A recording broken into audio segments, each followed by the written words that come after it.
पंचदशी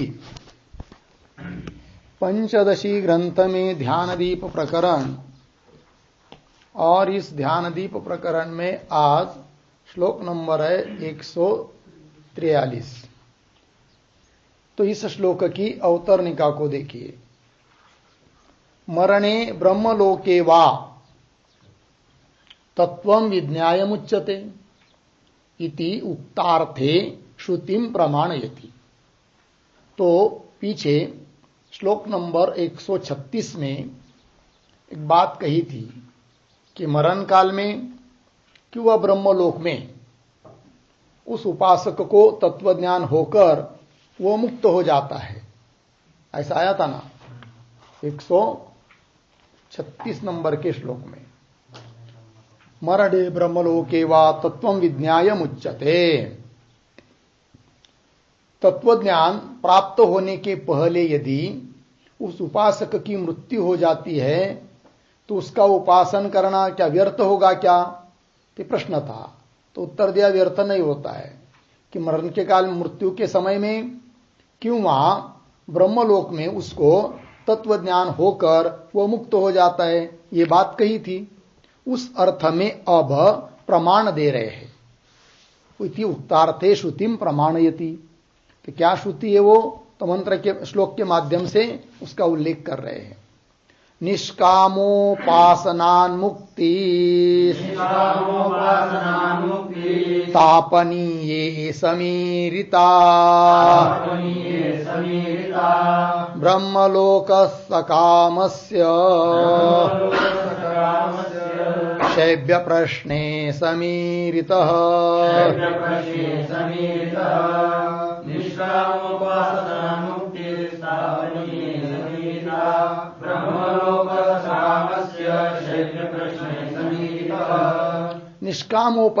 निष्कामोपासनात् मुक्ति तापनीये समीरिता ब्रह्मलोकः सकामस्य शैव्य प्रश्ने समीरितः। अन्वय तापनीये निष्काम ब्रह्मोपासनात् मुक्ति समीरिता। नीचे सकामस्य शैव्य प्रश्ने ब्रह्मलोकः समीरितः। अर्थ देखिए। तापनीय अर्थात नृसिंह तापनीय उपनिषद में बताया है कि निष्काम उपासना, निष्काम उपासना यदि कोई करता है, निर्गुण ब्रह्म की उपासना है किंतु निष्काम भावना से, किसी चीज की कामना न रखते हुए, सांसारिक वस्तु की लालसा न रखते हुए यदि निर्गुण ब्रह्म की उपासना करता है तो उससे मुक्ति हो जाती है। ऐसा समीरिता, सम्यक ईरिता कथिता, अच्छी तरह से कथन किया है। और यदि कोई सकाम बुद्धि से उस ब्रह्म की उपासना कर रहा है, निर्गुण ब्रह्म की, तो उसके लिए क्या, तो कर रहे सकामस्य। तो शैव्य प्रश्न अर्थात शैव्य नाम के एक ऋषि है, उन्होंने अपने गुरु पिप्पलाद जी महाराज उनको प्रश्न पूछा है और उस प्रश्न का उत्तर उन्होंने शैव्य को दिया। प्रश्नोपनिषद की बात है। तो शैव्य प्रश्न में क्या कहा है कि सकामस्य शैव्य प्रश्ने ब्रह्मलोक समीरितः। तो ऐसे सकाम बुद्धि से उपासना करने वाला जो है, निर्गुण ब्रह्म की उपासना कर रहा है किंतु उपास्य तो वही है निर्गुण तत्व, किंतु निष्काम बुद्धि से उपासना करेगा तो मोक्ष बताया, और सकाम बुद्धि से उपासना करता है तो उसको ब्रह्मलोक बताया है। तो ब्रह्मलोक समीरित, ब्रह्मलोक की उसको प्राप्ति होती है, ये बात कही। फिर भले सकाम किया, ब्रह्मलोक की प्राप्ति हुई, तो ब्रह्मलोक की जिसको भी प्राप्ति होती है उसको तो अंतिम में मोक्ष मिलता ही है। तब देखिए फिर निष्कामिति टीका। तत्र स अकाम, ये नृसिंह तापनीय उपनिषद का मंत्र है, एक उल्लेख किया उसका छोटा सा, स अकाम इत्यादि। तापनीय वाक्यम पूर्वमेव उदारुतम, इत्यादि जो तापनीय उपनिषद का वाक्य है, उस वाक्य को इसके पहले पूर्व में अर्थात श्लोक नंबर 141 में उसका उल्लेख किया है पूरा वाक्य का, इसलिए यहां पर उसका उल्लेख पुनः नहीं कर रहे हैं। तो स अकाम निष्काम अप्तकाम आत्मकामो न तस्य प्राणा इत्यादि आया कि नहीं, वो आया है। तो पूर्वम एव उदाहृतम, पूर्व में उदाहरण रूप से दिया है प्रमाण। अब आगे इदानीम शैव्य प्रश्नोपनिषद वाक्यम अर्थतः पठति। अब वो वाक्य तो दे चुके हैं, नुस्यतापनी उपनिषद का वाक्य। अब प्रश्नोपनिषद का जो प्रमाण दिया उस वाक्य को अर्थतः उसका पाठ कर रहे हैं, अर्थ के अनुसार पाठ कर रहे हैं श्लोक के माध्यम से। इदानीम शैव्य प्रश्नोपनिषद वाक्यम, शैव्य प्रश्नोपनिषद उपनिषद का प्रश्नोपनिषद का वाक्य, शैव्य ऋषि का प्रश्न पिप्पलाद का उत्तर जिसमें है, ऐसा प्रश्नोपनिषद का वाक्य अर्थतः पठति। क्या है? य उपास्ते त्रिमात्रेण ब्रह्मलोके सनीयते स एतस्माज्जीवघनात् परं पुरुषमीक्षते।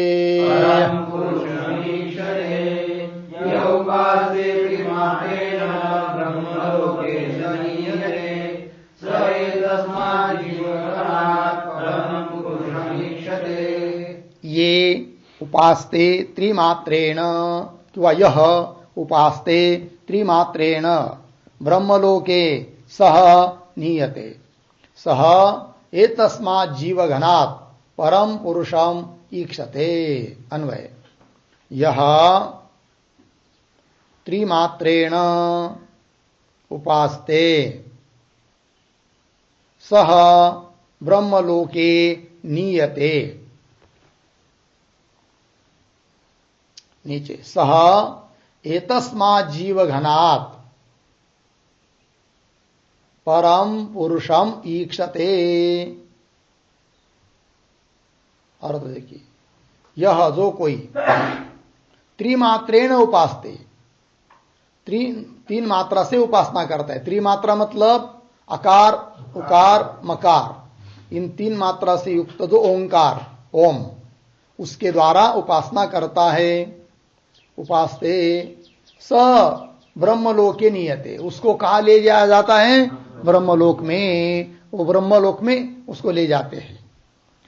सह एतस्मात् जीवगणात्, ऐसा जो वो उपासक इस जीवगण से, जीव समुदाय से वहां पर ब्रह्मलोक में जाने पर परम पुरुषम ईक्षते, परम पुरुष अर्थात परमात्मा को देखता है, साक्षात्कार कर लेता है, अर्थात वहां पर उसकी मुक्ति होती है, ये कहा। तो देखिए टीका, यह उपास्ते इति, यह पुनः एतम त्रिमात्रेण ओम इति अनेन एव अक्षरेण परम पुरुषम अभिध्यायीत, सह तेजसी सूर्ये संपन्नो यथा पादोदरः त्वचा विनिर्मुच्यते एवं ह वै स पाप्मना विनिर्मुक्तः, सह सामभि उन्नीयते ब्रह्मलोकम, सह एतस्मात् जीवघनात् परम पुरुषयम पुरुषम ईक्षते। ये प्रश्नोपनिषद में आने वाला है। तो देखो भाई, यह जो कोई उपासक पुनः एतम त्रिमात्रेण, तीन मात्रा से युक्त जो ओम इति अनेन, ओम इस अक्षर के द्वारा, मंत्र के द्वारा, अनेन एव अक्षरेण परम पुरुषम अभिध्यायित, परम पुरुष अर्थात परमात्मा उसका ध्यान करता है। अभिध्यायित मतलब ध्यानम करोति, ध्यान करता है। त्रिमात्र का ओंकार का उच्चारण करते हुए उस परम पुरुष का ध्यान करता है। ऐसा जो उपासक वह कहा जाता है भाई, तो मरने के बाद सह तेजसी सूर्य, तेज स्वरूप जो सूर्य, उस सूर्य संपन्न सूर्य में जाता है, अर्थात सूर्य लोक में जाता है संपन्न। और क्या होता है कि यथा जिस प्रकार पादोदरः, पादोदर मतलब, पादोदर शब्द का क्या अर्थ है? सर्प। उदर ही है पाय, पैर जिसके, उसको कहते पादोदर। कौन? सर्प। ठीक है। तो पादोदर सर्प क्या करता है? त्वचा विनिर्मुच्यते, वो त्वचा को छोड़ देता है। त्वचा मतलब उसकी खाल, कातिन छूट जाती है कि नहीं, तो मुच्यते उदाहरण दिया। एवं ह वही स, इसी प्रकार वह पाप मना विनिर्मुक्त, पाप से रहित हो जाता है उपासना करने वाला। ओंकार का जप करते हुए जो परम पुरुष का ध्यान करता है अर्थात उपासना करता है, वह भी पाप से रहित हो जाता है। पाप मना विनिर्मुक्त। फिर वह वो उस प्रकार का मंत्राभिमानी उपासक साम भी उन्नीयते, उस साम वेद के द्वारा उसके कहे हुए के अनुसार उन्नीयते ब्रह्मलोकम, ब्रह्मलोक में चला जाता है। स एतस्मात् जीवघनात्, वह उपासक इस जीवघनात्, जीवघनात् का अर्थ है जीव समुदायात, इस जीव समुदाय से परम पुरुषम ईक्षते, परम पुरुष, पुरुष मतलब कौन पुरुष? पुरुषयम पुरुषम, सभी पुरियों में शरीरों में जो निवास करता है ऐसा जो चैतन्य तत्व ब्रह्म तत्व पुरुषयम ईक्षते, अर्थात ब्रह्म का साक्षात्कार कर लेता है, अर्थात मोक्ष को प्राप्त होता है, ये कहा। इति, इस मंत्र से कौन बात बताई उसका स्पष्टीकरण कर रहे टीकाकार। इति सकामस्य ब्रह्मलोक प्राप्ति श्रूयते, है कि नहीं? तो जो कोई सकाम बुद्धि से निर्गुण ब्रह्म की उपासना करता है उनके लिए कौन लोग बताया? ब्रह्मलोक, ब्रह्मलोक की प्राप्ति होती है। सीधा तत्वज्ञान होकर मोक्ष नहीं होता है। हाँ, जो निष्काम भावना से निर्गुण ब्रह्म की उपासना कर रहा है उसको तो मृत्यु काल में अथवा अन्य शरीर में अथवा ब्रह्मलोक में जाकर ज्ञान होकर मोक्ष मिल जाता है। किंतु जो उस निर्गुण ब्रह्म की ही सकाम भावना से उपासना करता है उसको इस जन्म में ज्ञान नहीं होता है, वो तो सीधा चला जाता है कहा? ब्रह्मलोक में, है कि नहीं? अन्य लोगों में जाकर अंतिम ब्रह्मलोक में जाता है। फिर ब्रह्मलोक में जाने के बाद वहां उसको अंतिम में तत्व ज्ञान होता है, सकाम उपासना करने वाले को भी। इति सकामस्य ब्रह्मलोक प्राप्ति श्रूयते, श्रुति ने बताई है। आगे ननु प्रश्न कर रहा है पूर्व पक्षी, ननु शैव्य प्रश्ने सकामस्य ब्रह्मलोक गति एव प्रतीयते इति आशंक्य। पूर्व पक्षी बोल रहा है कि आप कह रहे हो, सिद्धांती तुम कह रहे हो क्या कि जो सकाम बुद्धि से उपासना करता है वह ब्रह्मलोक में जाता है और ब्रह्मलोक में जाने के बाद वहां उसको तत्व ज्ञान होता है, साक्षात्कार होता है, ये कह रहे हो और उसके लिए प्रमाण दे रहे किसका? शैव्य प्रश्न का। किंतु शैव्य प्रश्न में तो ऐसा नहीं कहा है। क्या नहीं कहा है? क्या कहा है? तो शैव्य प्रश्न में इतना ही कहा है कि ऐसा सकाम बुद्धि से उपासना करने वाला क्या ब्रह्मलोक में जाता, इतना ही कहा है। वहां तो ये तो कहा नहीं कि ब्रह्मलोक में फिर अंतिम में उसको भी ज्ञान होता है, ये तो कहा नहीं। और तुम तो कर रहे हो सकाम बुद्धि से उपासना करने वाले को भी ब्रह्मलोक में ज्ञान होता है और उसके लिए प्रमाण दे रहे शैव्य प्रश्न का। किंतु उस प्रश्न वहां पर तो वो शैव्य प्रश्न जो है प्रमाण के रूप में आप दे रहे हो, उसमें कितना अंश बताया? केवल ब्रह्मलोक बताया है।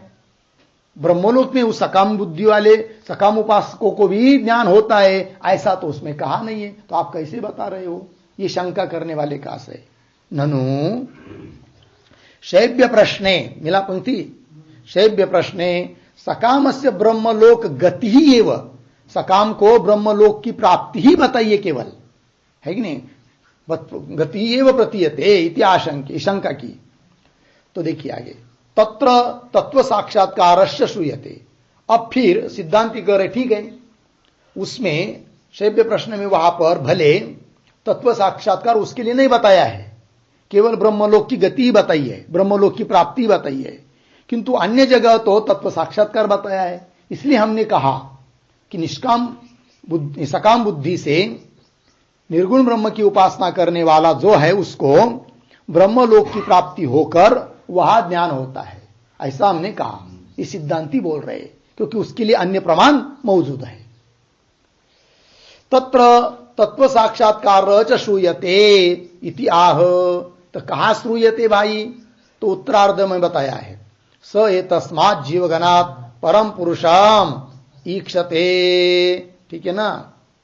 तो वही पर, तो ब्रह्मलोकम गतः स उपासकः। ठीक है, ब्रह्मलोक में गया हुआ वह उपासक एतस्मात् जीवगणात्, ये तस्मात् जीवगणात् प्रतीक है, उसका अर्थ कर रहे हैं जीव समष्टि रूपात। जीवों की समष्टि है कौन? हिरण्यगर्भ। ठीक है, तो उससे अर्थात उस ब्रह्मलोक में भी जो जीव है उनसे ये तस्मात् जीवगणात् अर्थात जीव समष्टि रूपात हिरण्यगर्भात दिया है कि नहीं स्पष्ट? जीव समष्टि रूपात हिरण्यगर्भात, जीवों की समष्टि जो हिरण्यगर्भ उससे परम, परम का अर्थ कर रहे उत्कृष्टम, पुरुषम, पुरुषम प्रतीक है, उसका अर्थ कर रहे हैं निरूपाधिक चैतन्य रूपम परमात्मानम, निरूपाधिक चैतन्य स्वरूप परमात्मा को ईक्षते अर्थात साक्षात करोति, साक्षात्कार कर लेता है। ऐसा वहीं पर बताया है बाद में प्रश्नोपनिषद में, है कि नहीं?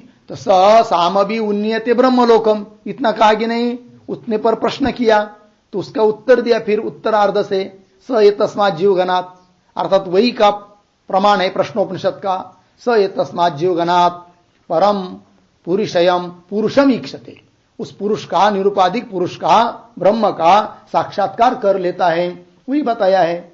इसलिए ये पूर्व पक्षी का कहना ठीक नहीं है। क्या कि प्रश्नोपनिषद में केवल ब्रह्मलोक की गति बताइए, ये बात नहीं, परम पुरुष का साक्षात्कार भी आगे जाकर बताया है। ठीक है जी। तो कुल मिलाकर क्या अर्थ हुआ? सकाम बुद्धि से उपासना करने वाले को, किसकी उपासना कर रहा है? निर्गुण ब्रह्म की, किंतु कैसी? सकाम बुद्धि से, तो उसको भी मोक्ष मिलता है, किंतु सीधा नहीं। तो वो उसकी सबसे पहले गति होगी ब्रह्मलोक में जाएगा, और ब्रह्मलोक में जाने के बाद फिर वहां पर उसको ज्ञान होकर मोक्ष मिलेगा। ठीक है। और निर्गुण ब्रह्म की उपासना यदि निष्काम बुद्धि से करता है तब तो इसी जन्म में ज्ञान होगा, नहीं इस जन्म में हुआ तो मरते समय होगा, नहीं तो अन्य शरीर में होगा, और इतने करके भी नहीं हुआ तो ब्रह्मलोक में जाकर उसको भी ब्रह्म ज्ञान होगा। यह अर्थ निकला। यह हुआ ना। अब आगे चलिए, आगे के श्लोक क्या उत्तर निकाला। किंच, तो श्रुति का प्रमाण दिया, उस प्रकार अब ब्रह्म सूत्र का भी प्रमाण दे रहे हैं। किंच अप्रतिकालंबनात् नयति इति बादरायणः उभयथा अदोषात् तत्क्रतुश्च, ये सूत्र है भाई, वो बीच में ही छपा है कि नहीं? बादरायण की बात क्या है? कौन उसमें लिखा है ना ब्रह्म सूत्र, वो वहां पर नहीं चाहिए, ये पूरा एक ही सूत्र है।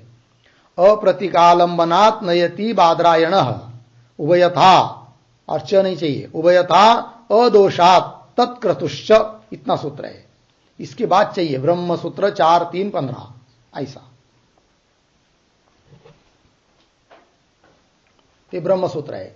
इत्यत्र, इस ब्रह्म सूत्र में कौन बात बताई, क्या अर्थ बताया? तो कह रहे टीकाकार, इत्यत्र कामानुसारेण फल प्राप्ति भवति इति प्रतिपादितम, तस्मात् अपि सकामस्य ब्रह्मलोक गति इति उक्ता इति आह। ठीक है। इत्यत्र, इस ब्रह्म सूत्र में भी क्या?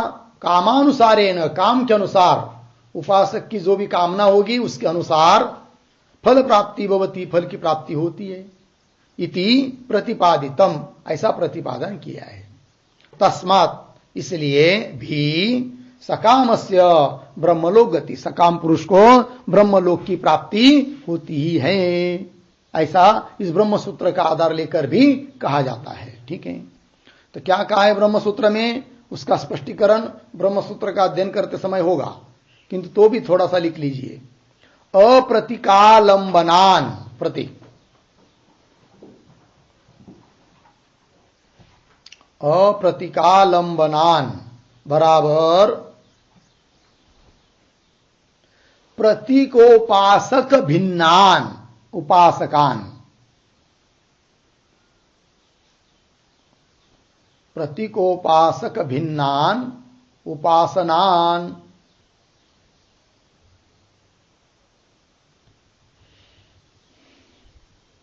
नयति प्रति, नयति करते प्रापयति, कौंस में अमानव पुरुषः, अमानवः पुरुषः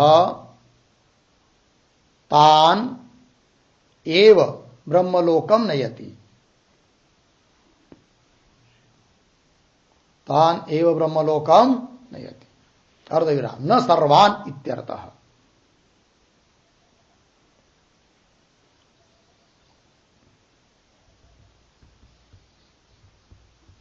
ठीक है, चलो भाई, फिर आगे इति आचार्य बादरायण मन्यते, ऐसे आचार्य बादरायण भी मतलब व्यास महाराज भी मानते हैं। ठीक है, क्या बताया?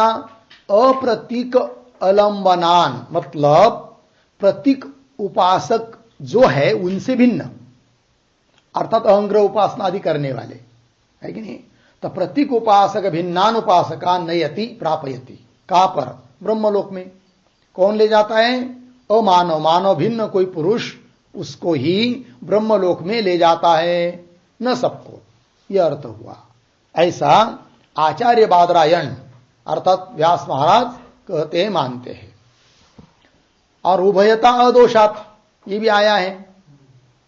तो उभयता अदोषात मतलब उभयथा अदोषात बराबर कांश्चित उपासकान नयति,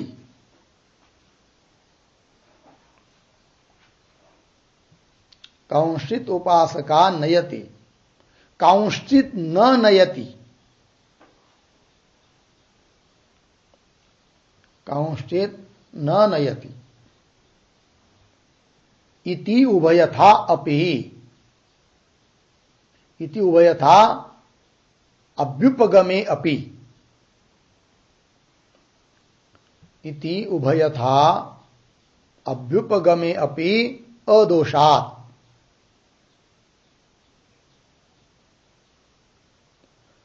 अदोषात् बराबर दोषाभावात्,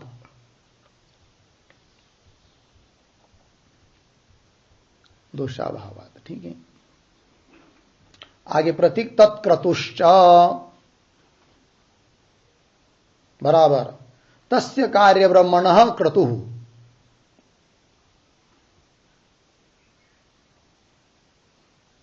तस्य कार्य ब्रह्मणः क्रतुः बराबर उपासनम यस्य,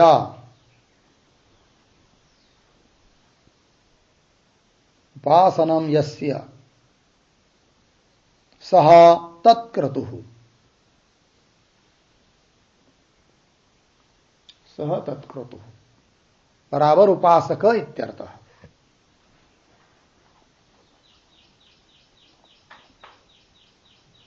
कार्य ब्रह्म की उपासना करने वाला तत्क्रतु इत्यादि। ठीक है, तो चलिए, तो कहने का तात्पर्य यह जो प्रमाण दिया ब्रह्म सूत्र का, वो इतनी बात के लिए क्या कि कामानुसारेण फल प्राप्तिर्भवति, काम के अनुसार, इच्छा के अनुसार फल प्राप्ति होती है। इति प्रतिपादितम तस्मादपि, इसलिए भी सकामस्य ब्रह्मलोक गति, अर्थात सकाम उपासक को ब्रह्मलोक की प्राप्ति होती है, इस बात के लिए यह प्रमाण है, इतना ही समझना। ठीक है, तो चलिए फिर श्लोक को पढ़ते हैं। अप्रतीकाधिकरणे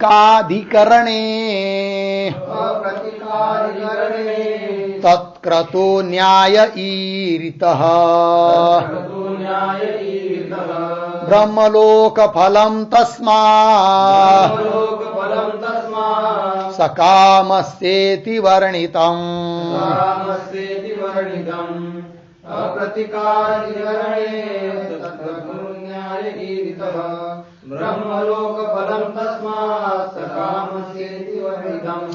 अप्रतीकाधिकरणे तत्क्रतु न्यायः ईरितः ब्रह्मलोक फलम तस्मात् सकामस्य इति वर्णितम्। अन्वय, पहली पंक्ति सरल है। अप्रतीकाधिकरणे तत्क्रतु न्यायः ईरितः,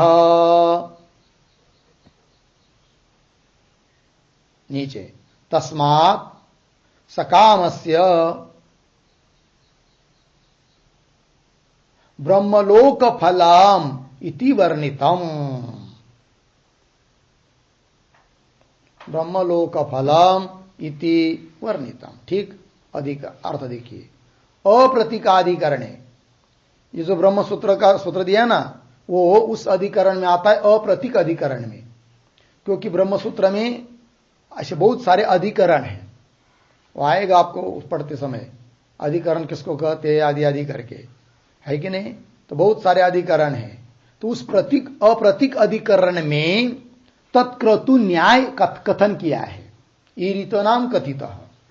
तत्क्रतु न्याय मतलब जो जिसका ध्यान करता है वो उसको प्राप्त होता है, इस प्रकार का वह न्याय है। ठीक है।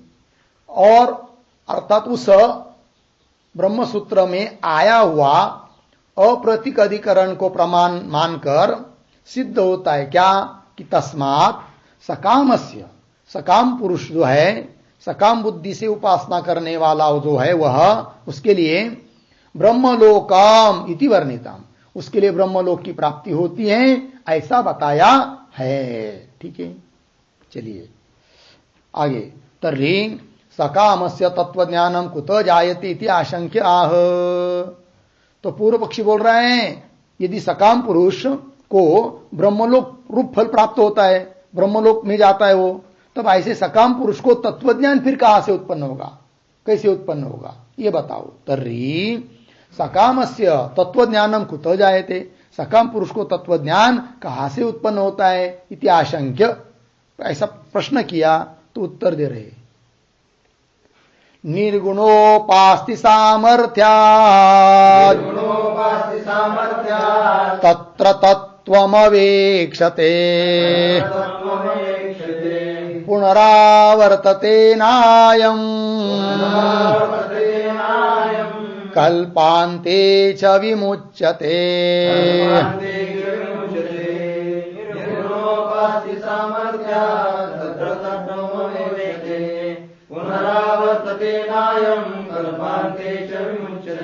निर्गुणोपास्ति सामर्थ्यात् तत्र तत्त्वम् अवेक्षते पुनः आवर्तते न अयम् कल्पान्ते च विमुच्यते।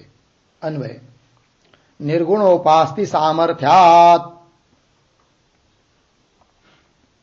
तत्र तत्त्वम् अवेक्षते, नीचे अयम् पुनः न आवर्तते च कल्पान्ते विमुच्यते। देखो भाई अर्थ तो कर रहे हैं कि निर्गुणोपास्ति सामर्थ्यात्। प्रश्न क्या था, सकाम पुरुष को यदि ब्रह्मलोक की प्राप्ति होती है तो उसको तत्वज्ञान कैसे उत्पन्न होगा। तो उत्तर दे रहे, तो सकाम होने पर भी उसको तत्वज्ञान होगा। क्यों, सभी सकाम उपासकों को तत्वज्ञान होता ही है क्या, कहते नहीं। जो सकाम बुद्धि से उपासना करता है किंतु निर्गुण ब्रह्म की उपासना करता है, तब तो उसको भले यहां पर नहीं तो ब्रह्मलोक में क्यों न हो ज्ञान होगा। किसको, सकाम, किंतु सकाम बुद्धि की उपासना कर रहा है। कौन, किसकी कर रहा है, अपर ब्रह्म की नहीं कर रहा है, निर्गुण ब्रह्म की कर रहा है। तो निर्गुण ब्रह्म की यदि कोई सकाम बुद्धि से भी उपासना करता है तो भी उसको ज्ञान होता है, भले यहां नहीं तो ब्रह्मलोक में जाकर होगा, किंतु होगा। हां, यदि सगुण ब्रह्म की, कार्य ब्रह्म की उपासना करता तो हमने गारंटी देती कि उसको ज्ञान होगा करके, उसके लिए प्रमाण नहीं है। किंतु निर्गुण उपासना कर रहा है तो सामर्थ्य से उसको ब्रह्मलोक में जाकर तत्वज्ञान होता है। वही देखिए, निर्गुण उपास्ति सामर्थ्यात्, निर्गुण की उपासना कर रहा है उस सामर्थ्य से, तत्र तत्र ब्रह्मलोके तत्वम अवेक्षते, ब्रह्मलोक में जाकर उसको तत्व का बोध हो जाता है, ज्ञान हो जाता है। अयम अयम अयम सकाम निर्गुण उपासक है कि नहीं, केवल उपासक नहीं, केवल सकाम नहीं, सकाम निर्गुण उपासक, सकाम बुद्धि से निर्गुण की उपासना करने वाला अयम क्या जी, तो पुनः न आवर्तते, पुनः उस संसार को प्राप्त नहीं होता है। फिर क्या होता है, च कल्पांते विमुच्यते, ब्रह्मलोक में गया है, जब कल्प का अंत होगा, महाप्रलय होगा, उस समय कल्प के अंतिम में वह भी ज्ञान प्राप्त करके मुक्त हो जाता है, संसार को प्राप्त नहीं होता है। तो निर्गुण ब्रह्म की उपासना करना बहुत श्रेष्ठ है। निष्काम बुद्धि से करेंगे तो और अच्छा, और नहीं निष्काम बुद्धि से कर पाते तो सकाम बुद्धि से क्यों न हो, किंतु उपासना करनी है तो किसकी, निर्गुण ब्रह्म की, निर्गुण ब्रह्म की। ठीक है, च कल्पांते विमुच्यते, लग गया। चलिए टीका, निर्गुणेति इमं मानवम आवर्तम नावर्तते न स पुनरावर्तते न स पुनरावर्तते, छांदोग्योपनिषद में कहा है। इमं मानवम है कि नहीं, यह जो मानव है वह आवर्तम न आवर्तते, आवर्त को प्राप्त नहीं होता है, इस मानव रूप आवर्त को प्राप्त नहीं होता है। क्या तात्पर्य, कि निर्गुण उपासक जो है वह इस मानव रूप आवर्तन को प्राप्त नहीं होता है, अर्थात पुनः संसार को प्राप्त नहीं होता है, ये कहने का भाव। इमं मानवम आवर्तम नावर्तते, मानव रूप आवर्त को प्राप्त नहीं होता है। फिर श्रुति कर रहे, न स पुनरावर्त, स पुनः न आवर्तते, स पुनः न आवर्तते इति, और ब्रह्मणा सह ते सर्वे, ये भी श्रुति है। तो ब्रह्मणा मतलब ब्रह्मदेव के साथ सब वहां पर पहुंचे हुए लोग मुक्त हो जाते हैं, ऐसा कहा है। इत्यादि श्रुति स्मृति सद्भावात, श्रुति और स्मृति विद्यमान होने से न तस्य पुनः संसार प्राप्ति ही, है कि नहीं, तस्य पुनः संसार प्राप्ति ही न, उसको पुनः संसार की प्राप्ति नहीं होती है। तस्य तस्य कस्य,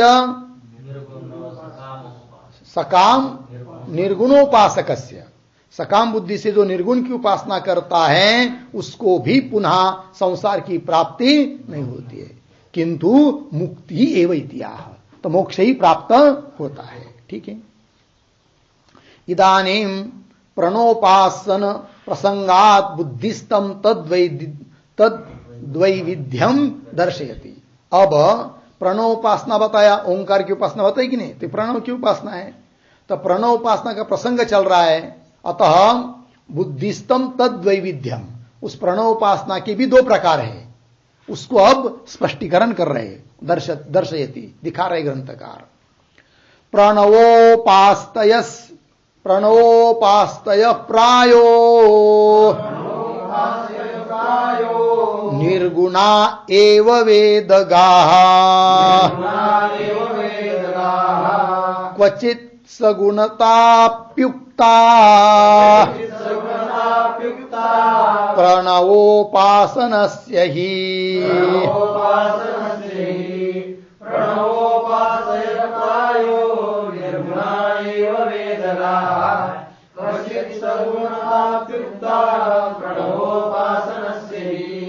प्रणवोपास्तयः प्रायः निर्गुणाः एव वेदगाः क्वचित् सगुणता अपि उक्ता प्रणवोपासनस्य ही।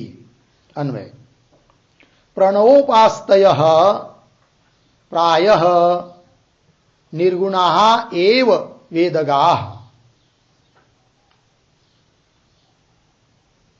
नीचे क्वचित् प्रणवोपासनस्य सगुणता अपि उक्ता ही।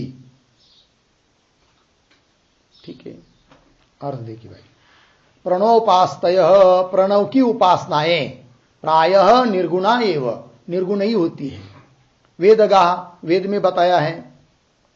क्वचित, कहीं कहीं पर प्रणवोपासनस्य सगुणता अपि उक्ता, अर्थात प्रणव की उपासना है कि नहीं, क्वचित कहीं कहीं पर तो प्रणव की उपासना क्या जी, सगुणता अपि उक्ता, सगुण ब्रह्म विषयक भी बताई है ही। लग गया अर्थ।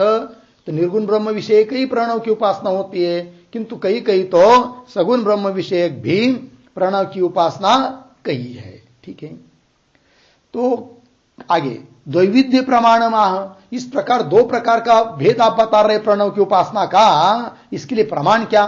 तो प्रमाण दे रहे ग्रंथकार, द्वैविध्य प्रमाण माह परापर ब्रह्म रूप ओंकार उपवर्णित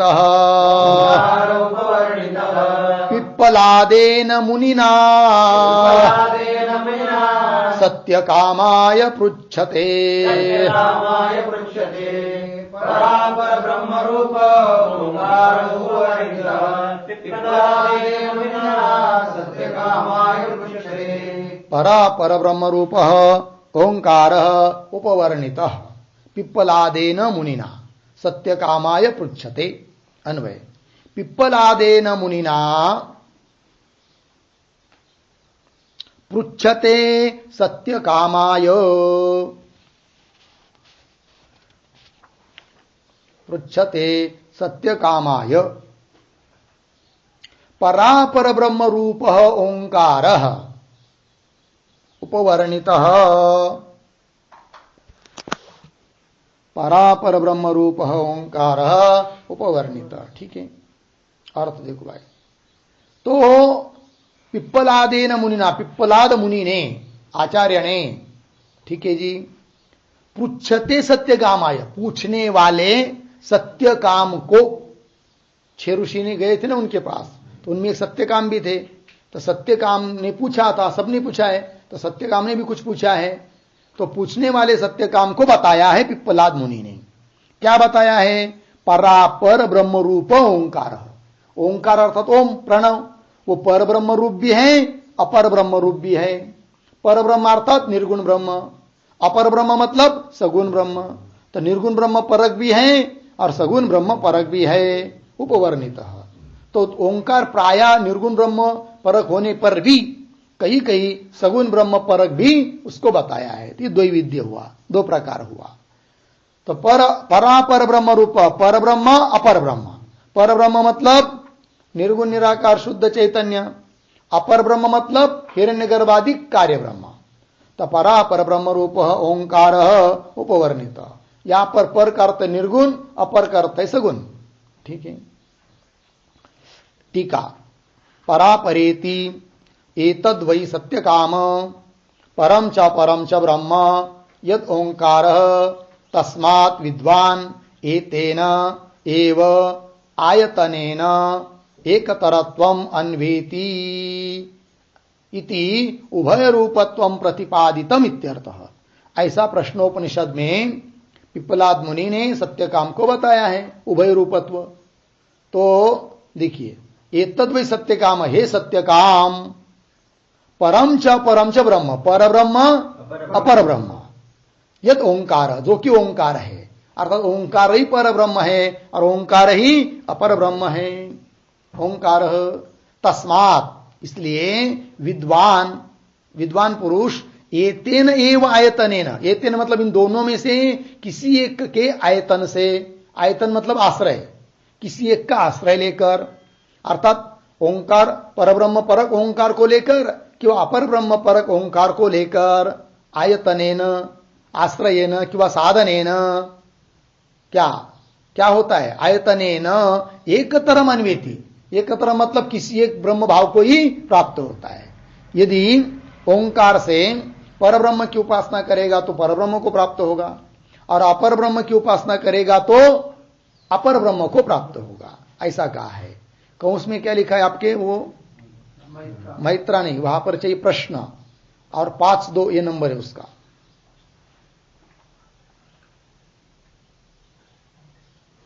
इति उभय रूपत्वम प्रतिपादितम इत्यर्थ, इस प्रकार उभय रूपता बताइए है।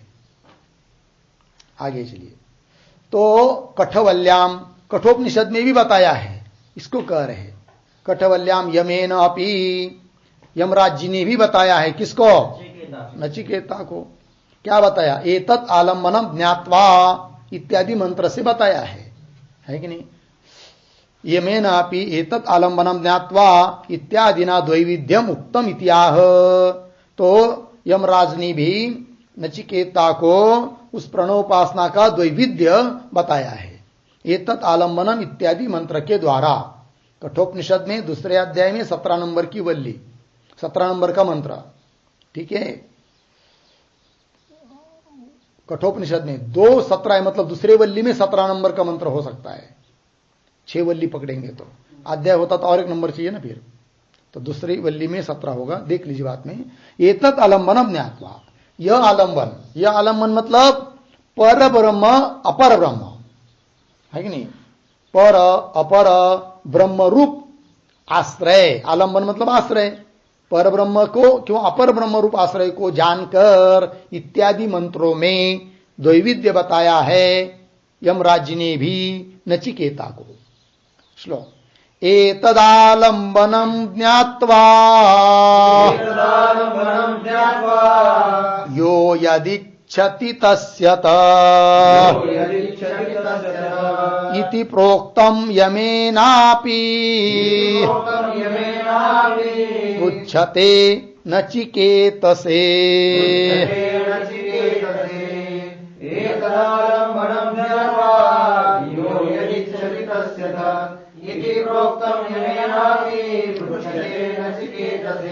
एतत् आलम्बनम ज्ञात्वा यह यत् इच्छति तस्य तत् इति प्रोक्तम यमेन अपि पृच्छते नचिकेतसे। अन्वय, पहली पंक्ति सरल है। एतत् आलम्बनम ज्ञात्वा, इस पर या अपर आलम्बन को जानकर, अन्वय बता रहा हूं, पहले अन्वय लिख लीजिए। एतत् आलम्बनम ज्ञात्वा यह यदि इच्छति तस्य तत्, नीचे इति यमेन अपि पृच्छते नचिकेतसे प्रोक्तम। ठीक, इस आलम्बन का अर्थ, इस आलम्बन को जानकर जो जिस चीज की इच्छा करता है उसको वह प्राप्त होता है, तस्य तत् इति। इस प्रकार से यमराज जी ने भी पूछने वाले, प्रश्न करने वाले नचिकेता को बताया है।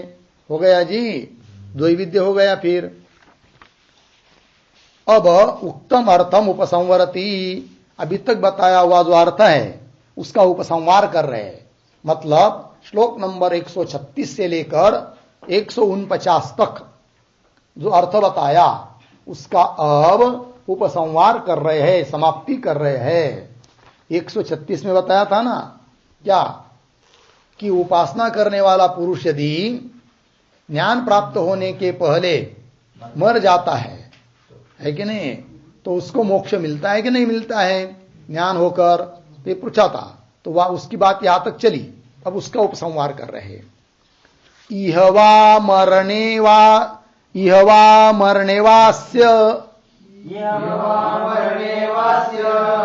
ब्रह्मलोके थवा भवे ब्रह्म साक्षात्कृति सम्य उपासीनस्य निर्गुणम्।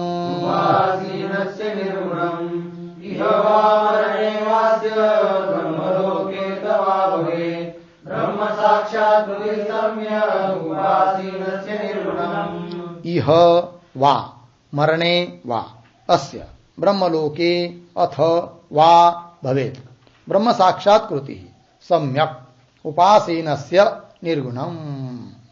अन्वय, अस्य सम्यक्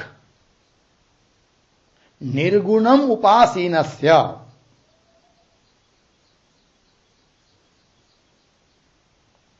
अस्य सम्यक् निर्गुणम् उपासीनस्य इह वा मरणे वा अथवा ब्रह्मलोके ब्रह्म साक्षात्कृति ही भवेत्। ब्रह्म साक्षात्कृति ही भवेत्, लग गया अर्थ। देखिए, अस्य अस्य उपासकस्य निर्गुण उपासकस्य, तो वही दे रहे, अस्य सम्यक निर्गुणम उपासिनस्य, इस सम्यक रीति से अच्छी तरह से निर्गुण की उपासना करने वाला जो पुरुष है उसको, क्या जी, यह नाम अस्मिन देहे, इस देह में ही, वा मरणे, मृत्यु के समय में ज्ञान होकर, अथवा ब्रह्मलोक, कुछ नहीं बना तो ब्रह्मलोक में जाएगा, फिर वहां पर क्या ब्रह्म साक्षात्कृति भवे। तो कैसा लगाना, तो यह ब्रह्म साक्षात्कृति भवे, वा मरणे ब्रह्म साक्षात्कृति भवे, अथवा ब्रह्मलोके ब्रह्म साक्षात्कृति भवे। निर्गुण ब्रह्म की अच्छी तरह से उपासना करने वाले को इस जन्म में कि वह मृत्यु के काल में कि वह ब्रह्मलोक में जाकर ब्रह्म साक्षात्कार होता है, और ब्रह्म साक्षात्कार हुआ तो मोक्ष की प्राप्ति हो जाती है, ज्ञान से ही मोक्ष मिलता है। ब्रह्म साक्षात्कार मतलब ब्रह्म ज्ञान हो जाता है और उससे उसको मोक्ष प्राप्त होता है। हो गया जी, बस करेगा, फिर आगे के विचार कल करेंगे। ओम पूर्णमदः पूर्णमिदं पूर्णात् पूर्णमुदच्यते पूर्णस्य पूर्णमादाय पूर्णमेवावशिष्यते।